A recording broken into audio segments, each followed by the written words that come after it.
गुजरात के बड़ौदा शहर में कल शाम 4 साढ़े 4 बजे एक तालाब में नाव पलटने से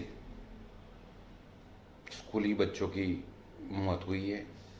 साथ में 2 शिक्षक भी है। उनकी आत्मा को प्रभु शांति दे और उनके परिवारजनों के प्रति मैं अपनी संवेदना प्रकट कर रहा हूँ। इस देश में बात करने का हर किसी को अधिकार है। कोई मन की बात करता है तो मुझे भी आज अपनी बात रखने की इच्छा प्रकट हो चली। भारत के पूर्व कर्मठ प्रधानमंत्री लाल बहादुर शास्त्री जी ने भारत चीन युद्ध के पश्चात जय जवान जय किसान का नारा दिया था। किसान इस देश की आत्मा है। हिंदी साहित्य जगत के प्रसिद्ध कवि श्री रामधारी सिंह जी दिनकर की कुछ पंक्तियाँ मैं आपको सुना रहा हूँ, जो शास्त्री जी के नारे को भी समर्थन करती है। आरती लिए तू किसको ढूंढता है मूर्ख, मंदिरों राजप्रसादों में तहखानों में, देवता कहीं सड़क पर गिट्टी तोड़ रहे, देवता मिलेंगे खेत खलिहानों में। किसान और मजदूर इस देश की नींव है। जमीन का सीना चीरकर अनाज पैदा करने वाले किसान आज उपेक्षित है। आने वाले समय में किसान और किसानी पर अगर तवज्जो नहीं दी गई तो फिर से हम बाहरी देशों से अनाज मंगवाने पर लाचार हो जाएंगे। देश में इस नारे के बाद हरित क्रांति हो चली और तब हम अपने ही देश में पैदा हुए अन्न से निर्भर हो सके।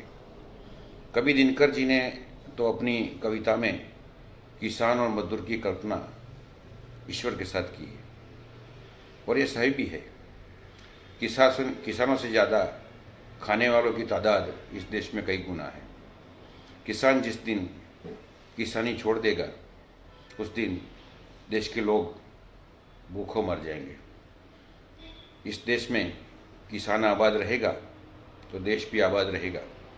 किसानों को वक्त पे बिजली मिलनी चाहिए ताकि ठीक तरह से फसल को पानी मिल सके और अच्छी पैदावार हो सके। किसानों की पैदावार के सही दाम मिल सके, इसलिए एमएसपी का कानून होना आवश्यक है।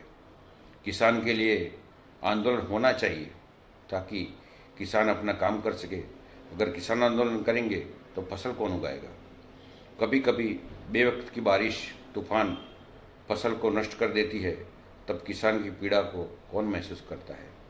एक किसान को मैंने यह कहते हुए सुना है कि किसान का बेटा कर्ज लेकर ही पैदा होता है, कर्ज के साथ जीता है और आखिरी दम के बाद भी कर्ज छूट जाता है।